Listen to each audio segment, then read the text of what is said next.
ఓ దిక్కు నామినేషన్లు పడుతుంటే వీళ్ళు అప్పుడే గెలుపు సంబరాలు చేసుకుంటున్నారు పో. అవు మరి పోటీ లేదు, ఓట్లు లేవు. రాజన్న సిరిసిల్ల జిల్లాలో 8 తండాలుంటే 4 ఏకగ్రీవం అయినాయి. పోటీకి వచ్చిన వాళ్ళని బుద్రకిచ్చిరు. పలానా మనిషి అయితే మాకు పనిచేస్తాడు అనుకున్న వాళ్ళని ఊరోళ్ళంతా ఊకొని సర్పంచ్ ఉప సర్పంచ్ గా డిక్లేర్ చేసుకున్నారు.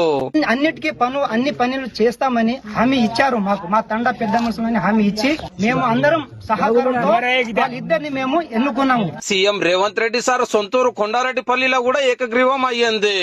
ఈడ ఎస్సీ రిజర్వ్ అయితే 15 మంది పోటీకి వచ్చిరట. ఊరి పెద్దలు కూకొని మాట్లాడుకుని అందులోకల్ని ఫైనల్ చేసిండ్రు. సిద్దిపేట జిల్లా జగదేవ్పూర్ మండలంలో 4 పంచాయతీలు ఓట్లకు పోతలేవు. ఈడ బీసీ రిజర్వ్ అయితే కడమలు ఎవరు పోటీకి రాలేదట. నమ్మికున్న ఈ 4గురినే ఊరోళ్ళు సర్పంచులుగా ఫైనల్ చేసుకున్నారు. జనగామ జిల్లా మాన్సింగ్ తండాలో కూడా ఓట్లు లేకుండానే సర్పంచ్ ని ఎన్నుకున్నారు. పోటీ చేస్తోళ్ల ఖర్చు సర్కార్ కు ఖర్చు, గా పైక మీద ఊరికిస్తే పనులన్నైతాయని ఏకగ్రీవాలకు సై అంటున్నారట.